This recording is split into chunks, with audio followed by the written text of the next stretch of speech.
Europe 1 Soir Week-end. 19h, 21h, Pascal de la Tour du Pin. Je n'aurais jamais cru parler de la Star Academy dans le studio, je vous le dis tout de suite. Moi non plus. Vous non plus, Nathan Devers, vous non plus, Gabriel Cluzel. Il n'empêche, il s'est passé quelque chose d'absolument incroyable hier. Les deux finalistes de la Star Academy, victimes d'un déferlement de messages racistes sur les réseaux sociaux. Attaque raciste contre Ebony. La finaliste est candidate de la Star Academy. SOS Racisme et la Maison des Potes porte plainte. La gagnante, Marine, a notamment été traitée de sale blanche, de merde, pardon, je reprends les mots. Elle a juste gagné parce qu'elle est blanche. Les deux finalistes de la Star Academy renvoyés dos à dos, renvoyés à leur couleur de peau sur les réseaux sociaux. On va juste écouter hier cette petite séquence pastille sonore quand Marine gagne. La grande gagnante de la Star Academy est Marine. Voilà, c'était hier soir. C'était hier soir, effectivement, chez nos confrères de TF1. Peut-être un mot, Nathan, vous me disiez, c'est passionnant, cette histoire. Mais déferlement de passion, mais c'est quand même incroyable. Et j'ai jamais vu ça. Je vous le dis, moi, Nathan Devers, des émissions de grand public, de divertissement, des programmes familiaux, il y a des précédents. Enfin, là, c'est incroyable ce qui s'est passé hier, Nathan. Je crois que c'est passionnant et que ça livre un tableau extrêmement sombre de notre société. Donc, vous avez une émission de divertissement, de musique que je regarde jamais. Je sais pas, Gabriel, mais je pense pas non plus. Et moi non plus. Voilà. Où vous aviez deux compétitrices qui étaient manifestement de grand talent l'une et l'autre. Oui. L'une de couleur blanche et l'une qui était de couleur noire. Alors, Ebony, la candidate noire, a été victime en premier d'une sorte de déferlement d'attaques racistes, misogynes et racistes à la fois, absolument terribles. Et puis ensuite, il y a eu une dénonciation notamment de la part de SOS Racisme sur ce racisme qu'elle subissait. Et puis, parmi les gens qui dénonçaient son racisme, il y a eu sur les réseaux sociaux aussi certains qui ont fait preuve de racisme sur la couleur de peau de la gagnante Marine en disant sale blanche. Donc, vous avez ici un spectacle qui n'est pas un spectacle politique, qui est normalement un spectacle de musique, qui se transforme en une sorte de compétition de racisme et de fièvre identitaire de toutes parts. Vous saviez, c'était le titre de cette série de Rick Benzekri, série Canal, La fièvre, qui disait qu'on rentrait dans une époque, en gros il le disait pas comme ça, mais c'est comme ça que je pourrais le commenter, dans une époque décapitée.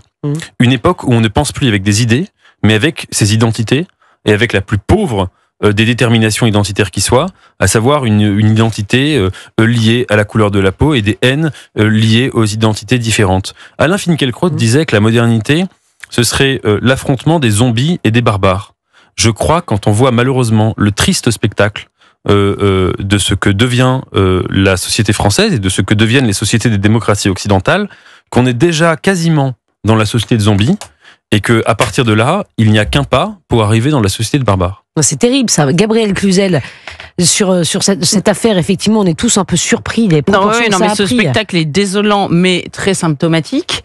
Moi, ce qui me frappe, c'est que quand vous détruisez toutes les identités, pour revenir sur le propos de Nathan, les gens sont réduits à se reconnaître dans l'identité de base qui est leur aspect visuel. Si vous voulez, en l'occurrence, alors j'ai pas très bien suivi, vous allez dire si je me trompe, mais je crois qu'Ebony est d'origine guadeloupéenne. Donc elle est française bien avant certains départements français de l'Hexagone, si vous voulez. Donc ça n'a absolument aucun sens de se lancer dans ces accusations. Mais ça montre que l'identité française ayant explosé, on se réfugie dans d'autres identités.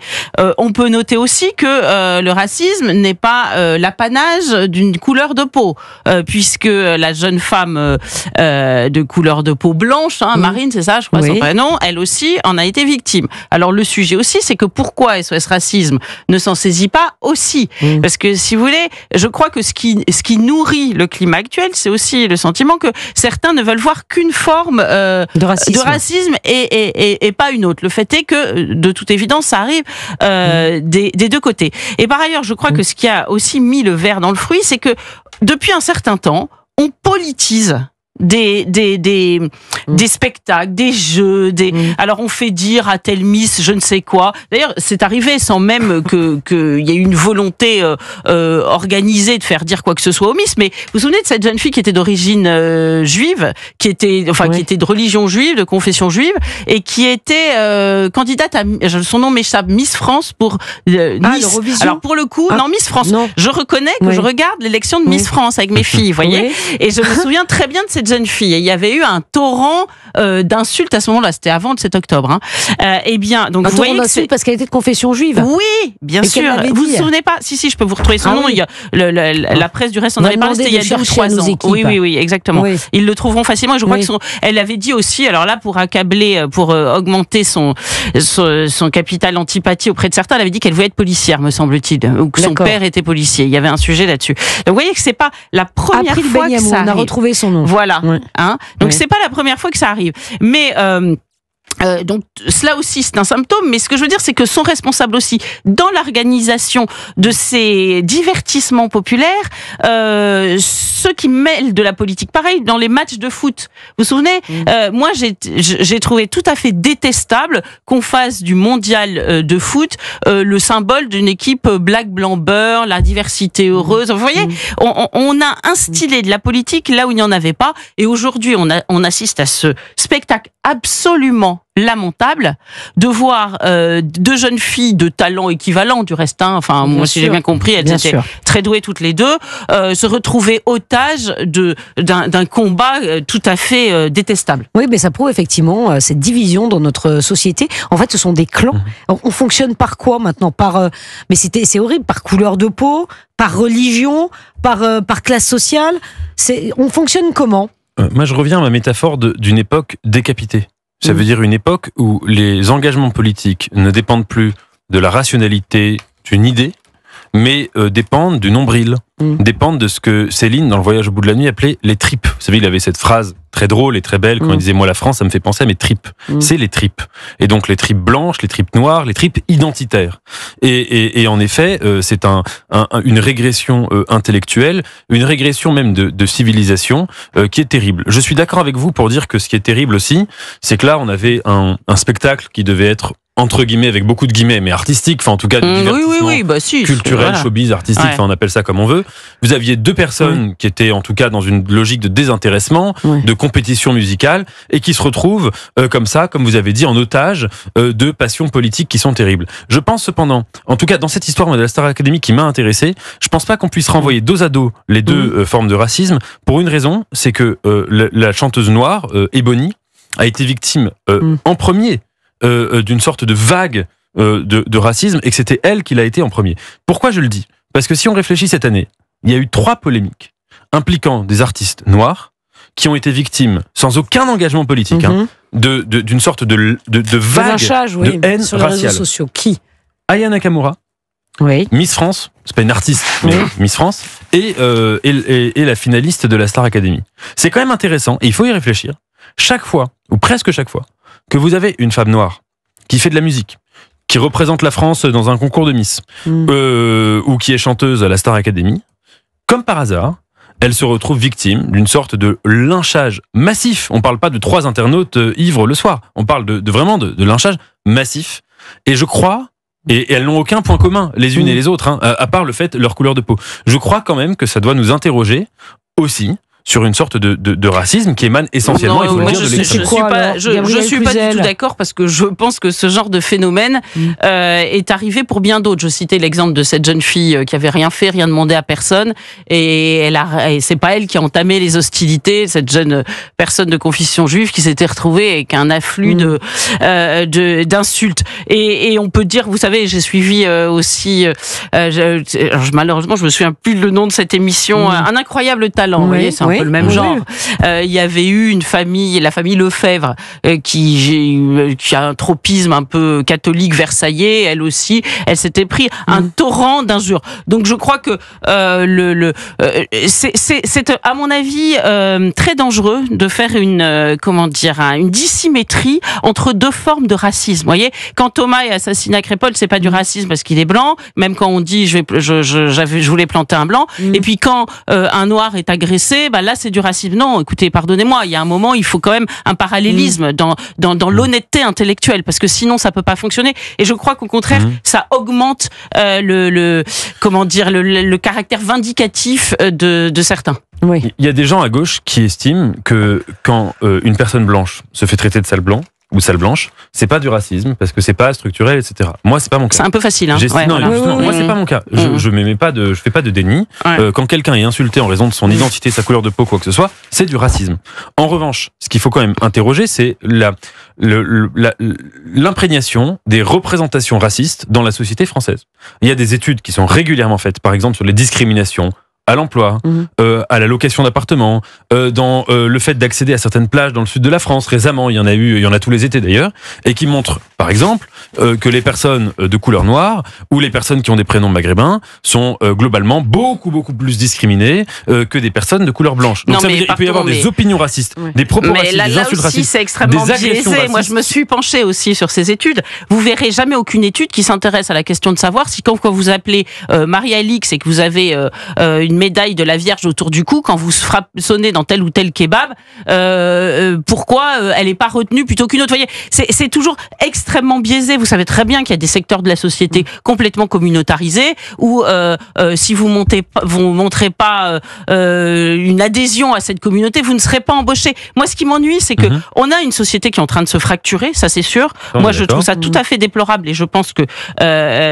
l'immigration massive dans ce pays conduit à ce genre de fracture, mais nier ou prétendre qu'il y a que les Français historiques qui se rendent coupables de racisme, d'exclusion, etc., et que des communautés qui se constituent sur notre sol, elles, n'en font pas montre, je trouve extrêmement malhonnête. Je dis pas que c'est votre cas, mais je dis que quand ces études font cela, elles se concentrent sur un certain type de population qu'elles accusent de rejet. Elles ne s'intéressent encore une fois jamais. Moi, j'aimerais savoir, les boucheries halal, je vous dis, si telle jeune fille se présente avec tel pédigré, est-ce qu'elle sera embauchée? Est-ce que si elle n'a pas de voile, etc., etc. Vous voyez, je trouve que dans la vie, il faut faire montre d'honnêteté. Vous avez raison, il faut faire montre d'honnêteté. Je suis d'accord avec vous que la société est fracturée.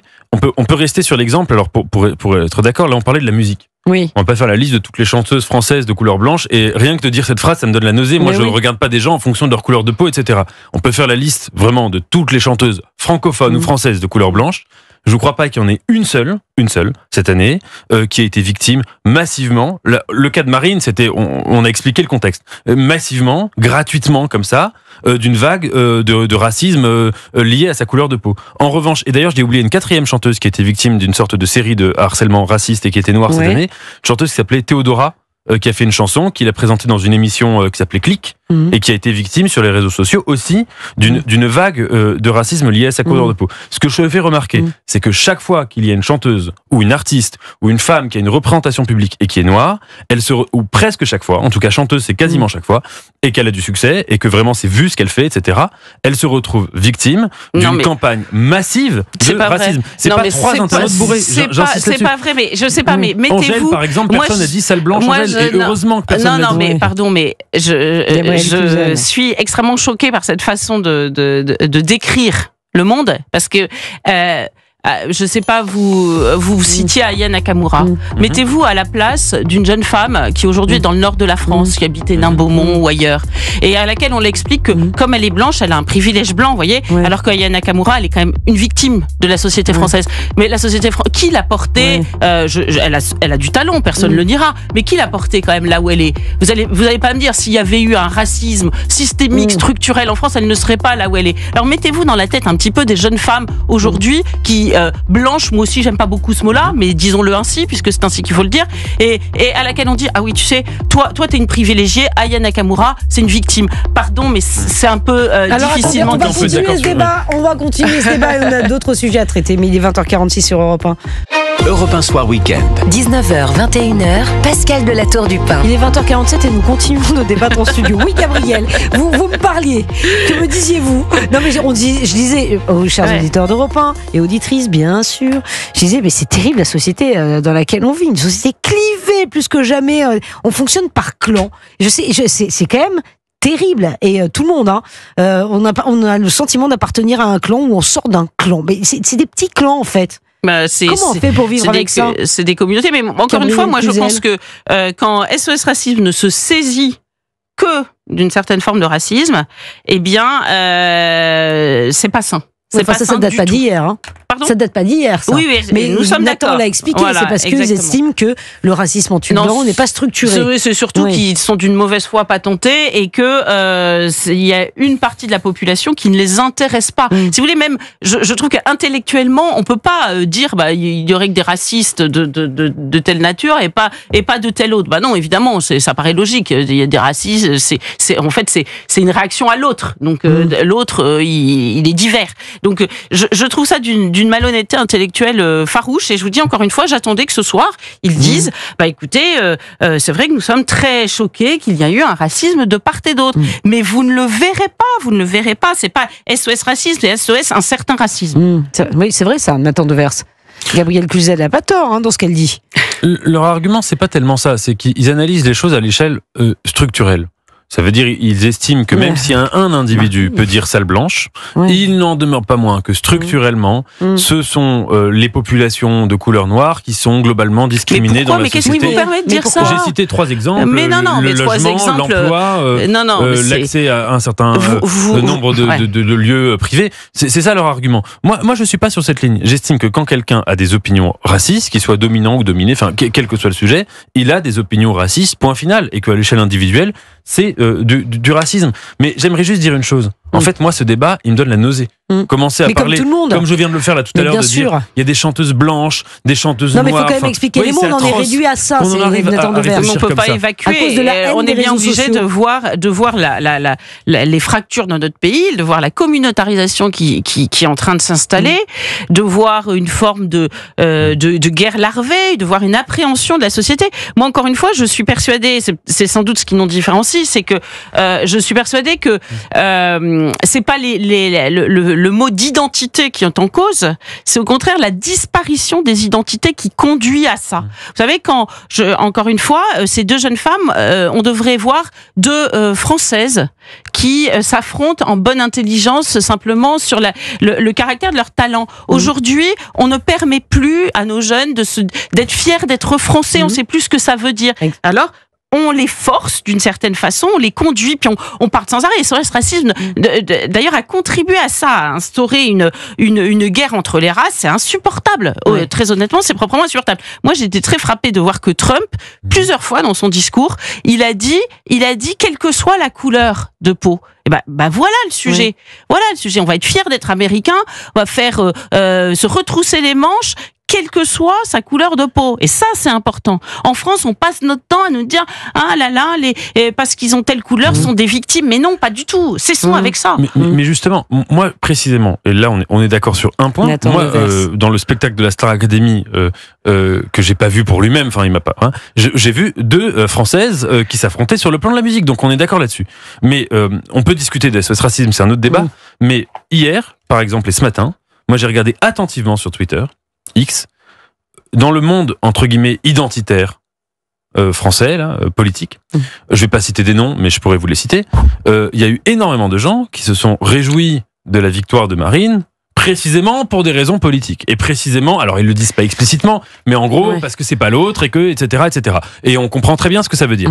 Ce que je veux dire par là, c'est que vous pouvez reprocher, si vous voulez, à SOS Racisme d'avoir monté les communautés les unes contre les autres. Moi, je serais pas d'accord avec vous là-dessus. Mais ce serait un autre débat. Mais en l'occurrence, moi, ce que j'aimerais vous faire remarquer, c'est que les identitaires français, et vous savez très bien de qui je parle, etc., et peu importe de citer des noms, sont dans une logique où précisément, il s'agit pas du tout de défendre l'identité française, mais là, regardez, vous avez une chanteuse blanche, une chanteuse noire, et ils ont tous pris à l'unisson le parti de la chanteuse blanche, avec chacun des sous-entendus très habilement faits pour pas être condamné par la justice, très habilement faits pour bien faire comprendre pourquoi, évidemment, ils prenaient le parti de cette personne, et que c'était évidemment pas pour des raisons musicales. Donc là où on peut être d'accord, c'est que c'est absolument très terrible que ce spectacle artistique ait été gâché, ruiné, détruit par des passions racistes, mais si on veut critiquer les passions racistes, il faut le faire vraiment de partout et sortir complètement. Oui, je vous le fais pas dire, mais je remarque que depuis le début, vous ne me parlez que de ceux qui ont fait des remarques à l'endroit de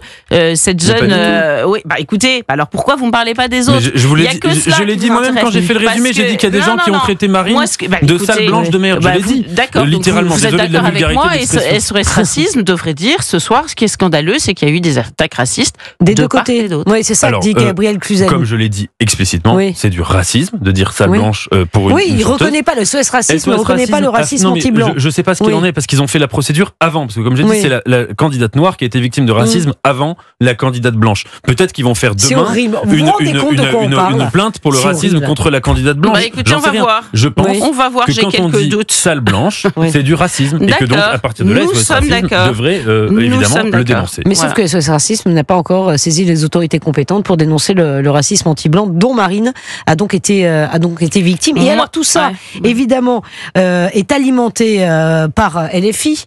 Nous avons ce député LFI, Antoine Léaumont, député LFI de l'Essonne, qui tweet à toutes celles et tous ceux qui subissent ce racisme: tenez bon partout, à la Star Academy, dans les études, au travail et dans les élections. Ne doutez jamais de vous. Ce sont les racistes qui n'aiment pas la France parce que la France, c'est vous. Voilà. Oui. Non, mais si vous voulez, quand vous avez Jean-Luc Mélenchon, pardon, mais on parle de racisme. Et attendez, pour la demi-finale, donc il y avait deux candidats de couleur de peau noire, donc, et il disait pour une fois qu'il y a une élection uniquement avec des bons candidats. Non, mais vous imaginez quelqu'un qui aurait dit parce qu'il y a deux candidats blancs, on est content parce qu'il y a deux candidats de la bonne couleur. Non mais vous vous rendez bien compte, si vous voulez, je parlais tout à l'heure de l'identité. On peut revenir à l'histoire de l'identité que représente une nationalité, d'appartenir à un pays, d'être français. Moi j'ai été très choquée de voir la France insoumise et c'est dans la lignée de tout cela. Dire oh oui, les Mahorais finalement c'est des Comoriens comme les autres. Ils sont pareils, regardez-les, ils se ressemblent, c'est les mêmes. Vous voyez ? Mais ça, c'est quoi ? C'est du racisme. Donc on nie en fait l'appartenance à un pays pour se réfugier sur la couleur de peau. Quand Jean-Luc Mélenchon vient dire, je suis contente parce qu'avant il y avait un étranger, je sais plus ce que c'est, un Français sur 10 qui avait un grand-père étranger. Aujourd'hui, c'est un Français sur 4, c'est super. Alors là, les statistiques ethniques, ils trouvent ça génial et ils se réjouissent. Ils se réjouissent de ça. Mais prenez l'inverse. Quelqu'un du Rassemblement national qui dirait tout l'inverse. Eh bien, évidemment, ce serait absolument condamné. Donc vous voyez bien que qui aujourd'hui alimente ce racisme, qui l'attise, qui en tire parti électoralement et qui finalement en est content, eh bien ce sont eux. Ce sont eux, les vrais racistes, ceux qui font la différence entre les races toute la sainte journée, eh bien ce sont eux. Oui, Nathan Devers. Moi je fais pas une distinction entre les vrais et les faux racistes. Il y a des racistes. Dire qu'il y a dans une partie de l'extrême gauche des gens qui mènent un combat en reprenant des passions identitaires et en attisant les passions identitaires. C'est effectif, c'est indubitable, c'est le cas en France et c'est le cas à peu près dans toutes les démocraties aujourd'hui de la planète. Et c'est regrettable et c'est dangereux. Ça n'épuise pas évidemment le racisme. Dire qu'il n'y a plus de racisme aujourd'hui à l'extrême droite, ce serait, moi je veux bien qu'on le dise si on veut, ce serait lunaire. Les 4 cas de chanteuses que je vous ai citées, qui ont été victimes de campagnes racistes, mais on pourrait en citer vraiment tous les jours. Vous avez des campagnes racistes qui sont organisées chaque fois sur quelqu'un de différent. Non mais vous faites des statistiques sur quelque chose qui n'a pas de... Moi je vais vous dire franchement, ça m'arrive, peut-être ça vous est arrivé à vous, hein. Moi ça m'est arrivé sur les réseaux sociaux de me faire traiter de sale blanche. Ouais. Voilà. Ça c'est inadmissible. Ce sont des choses qui alors je suis pas allée porter plainte, c'était sur Messenger là, vous voyez, mais ce sont des réalités. Donc moi je veux bien qu'on s'arrête à certaines femmes qui ont été victimes et c'est tout à fait regrettable, chanteuses, etc. Mais dire que c'est la prérogative de certains, c'est pas vrai. Je crois qu'il faut voir ce qui est en train de monter aujourd'hui dans notre pays. Alors, moi j'aurais juste une question. Moi aussi ça peut m'arriver de me faire, enfin ça m'arrive tous les jours de me faire insulter pour des trucs racistes. Mais est-ce que vous pensez qu'il y a plus de gens aujourd'hui, par exemple sur les réseaux sociaux, qui a plus de tweets qui relèvent du racisme anti-blanc, sale blanche, ou du racisme contre les personnes noires, contre les maghrébins. Non, mais alors, pardon, mais alors, pour vous faire une réponse honnête, il faudrait que j'utilise un outil statistique. Oui, ce que je sais, c'est que. C'est évident. Non, mais c'est pas vrai, mais les deux existent. Mais je vous assure. Ça ne veut pas dire que les deux n'existent pas. Moi, je dis que les deux existent, mais vous avez massivement aujourd'hui. Mais non, parce que vous n'écoutez pas ce que disent les gens, je vous assure, c'est un vrai problème. Je vous le dis, c'est sans animosité, mais je pense que c'est un vrai sujet de déni de certains, c'est-à-dire qu'il y a certains quartiers aujourd'hui en France. Vous vous faites traiter de sale blanc, de babtou, alors je sais plus exactement toutes les expressions, mais et ça ressort. Et le fait que ce soit pas pris en compte, vous voyez, c'est terrible pour ces gens-là. Juste un exemple. Tous les étés, il y a la même étude qui est faite avec les mêmes résultats dans les plages privées françaises dans le sud de la France. Tous les étés. Non, mais si vous prenez Saint-Tropez, c'est pas très représentatif de la population. C'est intéressant. On fait venir des gens blancs, on fait venir des gens noirs, et sur quasiment une plage sur deux, une plage sur trois, les gens noirs sont refusés parce qu'ils sont. Non, il faut pas dire que ça n'existe pas. Alors, non, mais je suis d'accord que attendez, mais vous allez dans certains quartiers aujourd'hui. Vous allez dans certains quartiers, vous êtes blanche. On peut parler des plages de Saint-Tropez, on peut parler des quartiers. Les loyers des appartements. On peut mettre d'accord. On refera ce débat parce que finalement. C'était un peu court, c'est dommage, c'était intéressant. Non, mais c'était un peu court, mais là, je vous ai laissé du temps pourtant. Je vous jure, c'était pas prévu comme ça. Et ben finalement, c'était très intéressant. C'est terrible, mais c'est très intéressant. Merci beaucoup, Gabriel Cluzel, Nathan Devers, pour ces échanges.